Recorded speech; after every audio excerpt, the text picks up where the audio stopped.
Welcome back, I'm the Watch Nerd. On this video, we're going to talk about buying on eBay, primarily vintage pieces. Now, this is not the luxury end of the market because I will talk slightly about that at the end. But I just recently purchased a vintage Bulova and I'm getting it shipped to me now.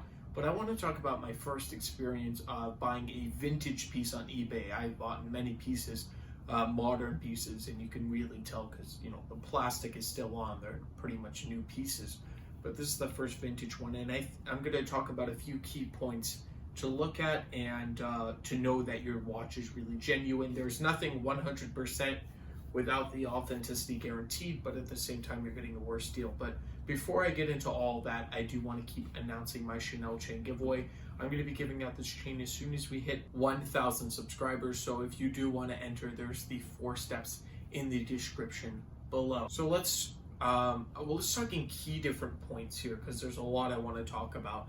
And the first thing is I want to talk about who to look out for, what to look out for, and what are fakes, really, because it's very hard to tell in the vintage range. But you should do definite research. If you want a Pacific watch, now I bought a Bulova Accutron. I'll put up a couple pictures here.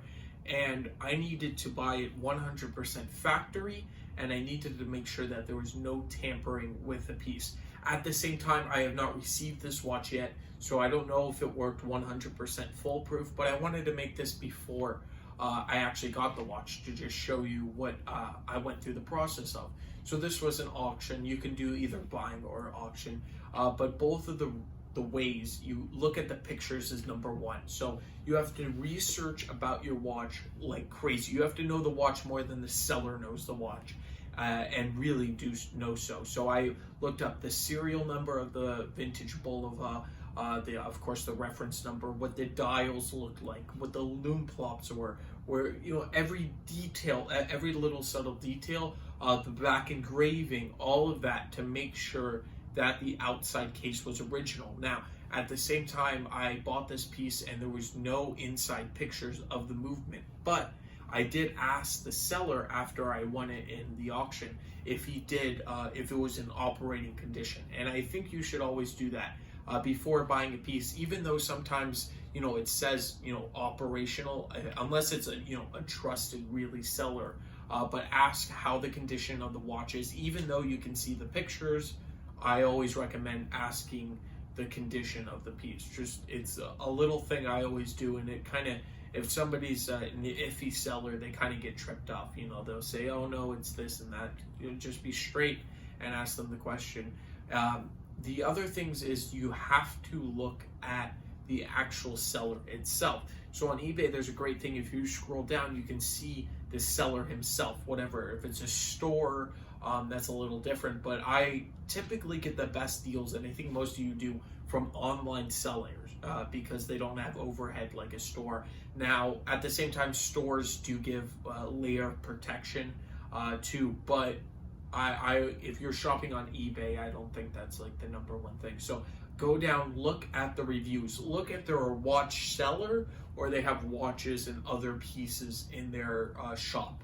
So just see if they're just like a vintage person or whatever they are. Make sure and check out their merchandise too. See if it's something they would actually hold.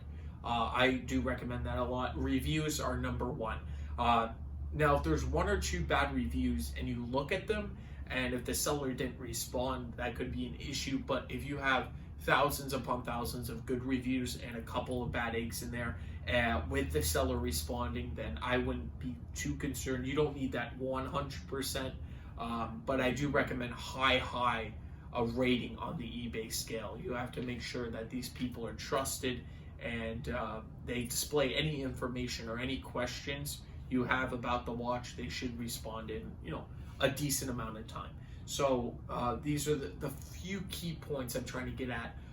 It's not going to be so long because I am just going through them pretty fast, but this is what I found helpful in my search for an Accutron. But I will definitely talk about more about the Accutron when I get it, because this is a really cool piece.